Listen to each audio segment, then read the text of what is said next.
but I can try to explain that a little bit more in writing. Professor Ishak has dealt with the specifics of consensus studies and policymakers' booklets. So, for example, one policymakers' booklet that we put out was the way in which academies can assist other academies to promote the work of national academies. So we have done that and continue to engage with academies throughout the African continent to try to help each other to ensure that we can achieve the objectives that national academies can come together and deliver for the betterment of the continent. I appreciate the question that both the chair and Honorable Letzi asked about target setting.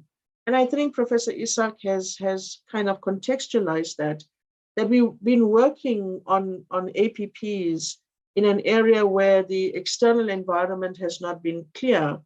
And given the fact that we've adopted this hybrid model of operations, the use of webinars has really, really assisted us in being able to extend our tentacles into activities for conversational value and engagement at all levels.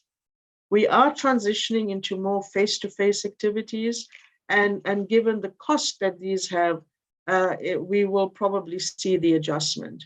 Should we be setting the targets lower?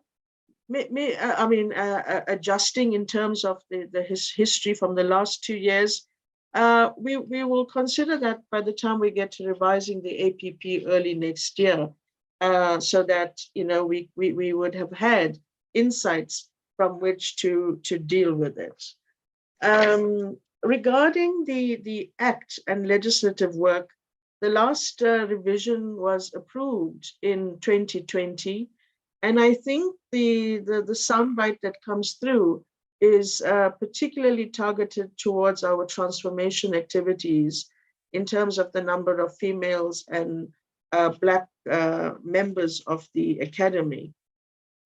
We have put together a transformation strategy. I had the privilege of presenting it to the DG and the DSI management sometimes last month when we met. And the next step is to get this to the minister. And hopefully by that stage, some of the adjustments and alignments in lieu of equity will come to the fore. We've discussed the issues around inclusion, and I can reassure members of this committee that in all activities that we participated at, workshops, at stakeholder engagement, at consensus studies, etc., Council is very, very, takes consideration of equity very highly so that we have inclusiveness all around.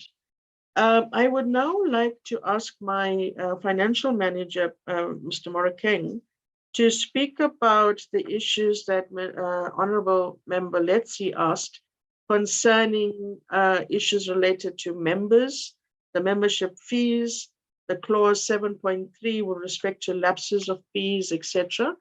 Morakeng, could you kindly respond to that? Yeah, thanks, Imla. And thanks to the honorable member, thank you for your question in this regard.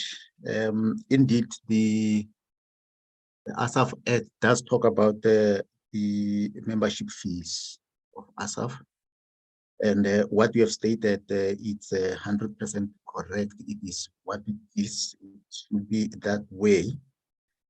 But what I can confirm is that we do have members whose membership fees has been outstanding for a number of years. And I'm aware, and I know that the council has deliberated on this matter a while ago. I'm glad that some of council members are in attendance here and recording in progress. ASSAf. And therefore, there was a sense that says to terminate a member membership fee of a member whose contribution far outweighs the 200 rands membership fee that a member is supposed to pay, really doesn't make sense. And therefore, council had a problem in terms of, taking a decision that says, you as members, you are now terminated because you're owing 200 rands. Well, it may have accumulated over the years, but the bottom line is that the membership fee is 200 rands per annum at ASSAf. Of course, it is in the Act, it is stated as